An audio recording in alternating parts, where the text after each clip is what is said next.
تاسو یو خبر دی ما ذهن ته راغله د جمتریانې دا پارک سره لري دلته سهار په و باندې سپیدې چاودې وخو ما سره چې کومه غټه جمتري ده د دیرې نه باندې و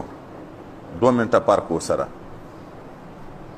داسې اذانونه وو چې په 15 باندې 4 باندې بعضې اذانونه شروع شوه سپیدې چې وي په و باندې په یوه جمتري په نه باندې په بله جمتري او دی اذان په 15 باندې شروع کی او بیا د اکثره خلک غریبانان د سهار جمع هم دستی کی چې څنګه اذان وشي دستی سنت وکي او سنت پسې متصل جمع منهاج لیکلی دی حضرت مفتی صاحب یې چې بعضې علاقونه ماته شکایت شوی ده چې لمنځونه قبل الوقت کوي اذان چې تر وخت مخکې وشي راګرځول واجب دی چې بیرته به په خپل وخت کې اذان سړی کوي جمع خو چې بې وخته وشي لمونځ خو بیخي صحیح شوی نه ده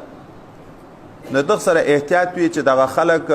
لمنځو په اذان کې هم کوي چې خپل جماعتو کې وس رسیږي هغه خبره وکړي چې اذان هم قبل الوقت باید ونه شي ځکه چې مخکې تر وخت چې اذان وشي راګرځول بیرته واجب دی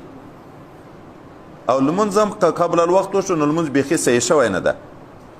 اکثره جمتریانې چې لیکلي دي احتیاط دا یې ورسره چې هغه ټیم چې پوره شي 15 منټه بعد یغه نه باید اذان وشي دا سهار نن ما ورته پام و په 15 باندې 4 باندې بعضې اذانونه شروع شو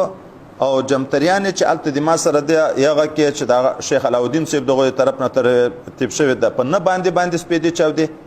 او دغه د جومات په ګړۍ کې دا خو ګورې کمپیوټري شیان دي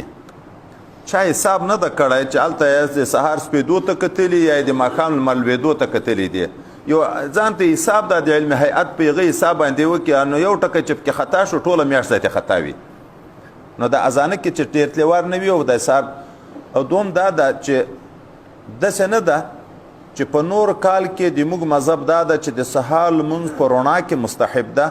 او په روژه کې په تیاره کې مستحب ده مذهب ټول کال کې یو خیله ده ټول کال د موږ مذهب دا ده چې سهار لمونځ باید په رڼا کې وشوي اسفروا بالفجر فانه اعظم للاجر نبی کریم صلی الله علیه وسلم سهار ښه رڼه کوئ چې څومره رڼا کېږي ثواب دغومره زیاتېږي دا په ټول کال کې د موږ مذهب ده بعضې خلک د ناپوهۍ د وجې نه دی خیال دا وي چې په روژه کې بهتره دا ده چې وختي وشي بهتره نه ده مذهب ټول کال کې دغه ده نو کم از کم 25 منټه خو باید انتظار وشي د سپیده چاود نه وروسته چې هغه ډېر تلواري یم چې 25 منټه بعد جمع ودرېږي ټول کال د موږ مذهب دغه ده چې اسپار دا مستحب ده تلوار پکې کول نه دي او صرف خوب ته ځان فارغه کوو نیسو روژه د ثواب په نیت هلته ورته